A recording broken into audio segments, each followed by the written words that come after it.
Hello, and welcome to this review of the Debutante Files historical romance book series by Sophie Jordan. I'm Olivia, your favorite resource for book recommendations you can easily screenshot, and you're watching Random Olive Reads. First up is A Good Debutante's Guide to Ruin. We have a stepbrother romance, but let's make it historical. Rosalie has overstayed her welcome at the girls' school that her mother sent her to, so the headmistress has dumped a 20-year-old Rosalie in the care of her ducal stepbrother Declan, who she hasn't seen in many, many years. She had idolized and adored him as a child, but knows that he is a cold and distant, rakish duke right now.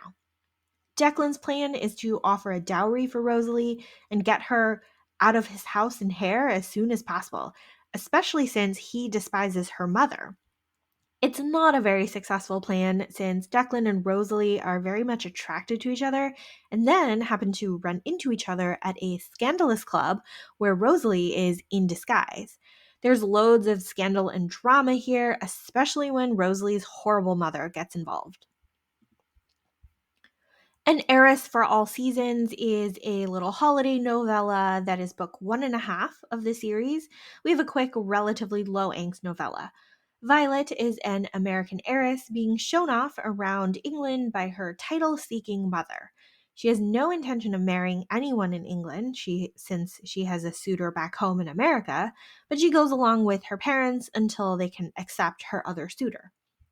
Will is an impoverished earl being set up by his mother to meet Violet because she is an heiress with money, but Will has no interest in marrying. Until he actually does meet Violet and is completely smitten and intrigued by her. He spends most of his time trying to pursue her and convince her to marry him, even though she rebuffs him.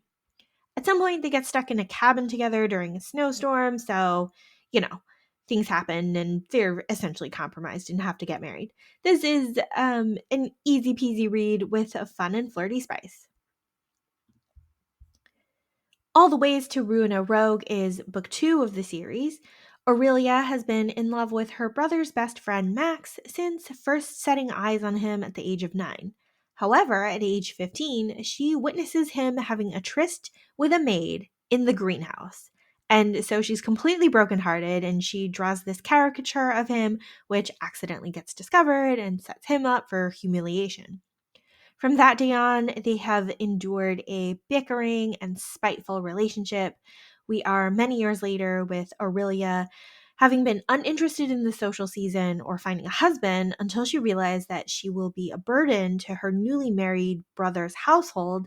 So this is the season she decides she's getting serious. She wants to find a husband.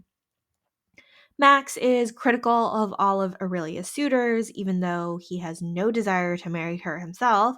Max has his own issues stemming from the death of his mother and sister, and then his father's subsequent suicide, and swears he will never fall in love and set himself up to be in such a vulnerable position.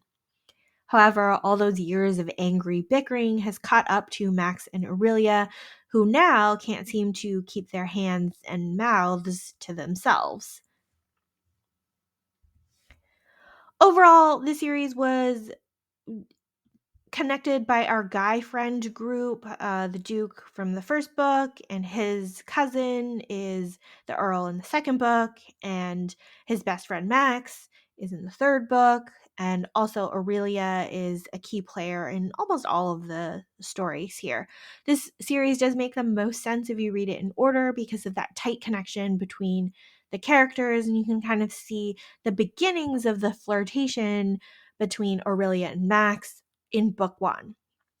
Overall, this series was quick and easy to read, just the right amount of drama and scandal, even though our guys are like emotionally repressed for the most part. It is interesting to see the strong and sort of scandalous women they end up with. Thank you so much for watching this video. Links to all of these books are in the description box. Like and subscribe so you don't miss future videos, and you can follow me on Instagram at randomolive.